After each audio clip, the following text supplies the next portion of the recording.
In my quest to build a better workbench for my basement, I wanted to reuse the old tabletop, which was actually an old solid core door. It was strong and sturdy and heavy and just a little beat up. I thought I could use a little facelift by adding some laminate. And I'll admit I was a little excited at the prospect of learning a new skill, having never worked with laminate before. One of the corners of the door had a notch cut out of it, so I trimmed that off to make the tabletop rectangular.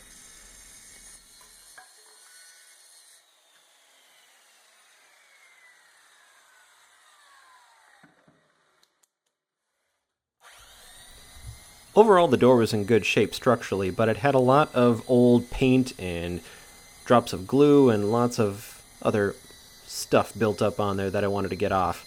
So I took the time to sand everything down fairly smooth, take off most of the finish so we have good, flat, smooth surfaces for the glue and the contact cement to bond to. Now before I could put laminate on the sides, they needed to be smooth.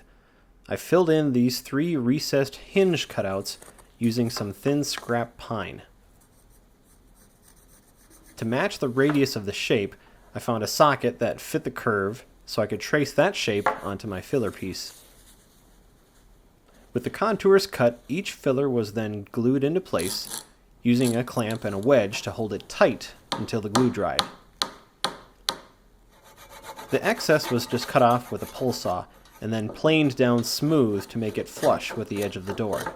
This would give us a nice smooth surface along the entire edge, so that the laminate would have something to glue to.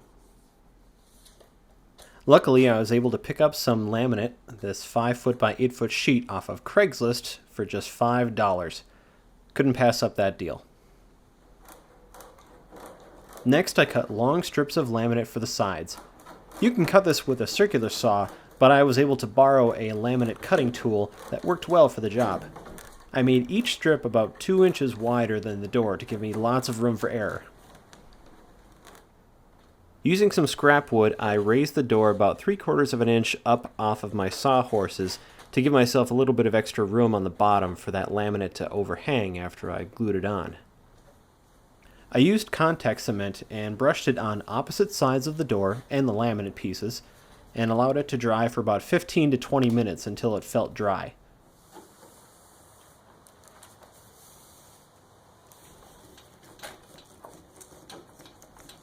Once the laminate was pressed on, the edges were cut off using a flush trim router bit.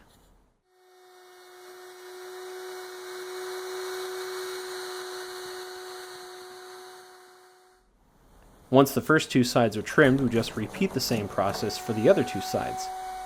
I smoothed down the sharp edges using a file and some light sanding. When I'd cut the end off the door earlier, I wasn't very careful about tear out from the circular saw, so there were a few places along the edges where the veneer had been torn out. This could be a problem for the laminate, as the contact cement wouldn't be able to stick in these spots, and I want a good bond, especially along the edges, to prevent the laminate from peeling up. To fill in these gaps, I pressed in a mixture of wood glue and sawdust. Once it was dry, I was able to plane these spots down flat and sand them to make a nice smooth surface for gluing on the laminate. For the large tabletop piece of laminate, I added about 2 inches on each side when I cut out the piece. To keep the sides of the table clean, I masked them off with painter's tape. And to get an even coat of contact cement, I switched to a paint roller and put a thick coat on both the table and the laminate, and again, let it dry for about 20 minutes. Of course, make sure you do this in a well-ventilated area. To help align the laminate, I gathered up all the scrap PVC and conduit I had and used them as spacers. Since the contact cement only bonds to itself, these tubes won't stick as I'm putting it together. Once I got the sheet aligned, I removed the tubes one at a time and pressed the sheet down as I went, adding extra pressure with a roller. The more pressure you can apply, the better. However, be careful around the edges. Oh, crap.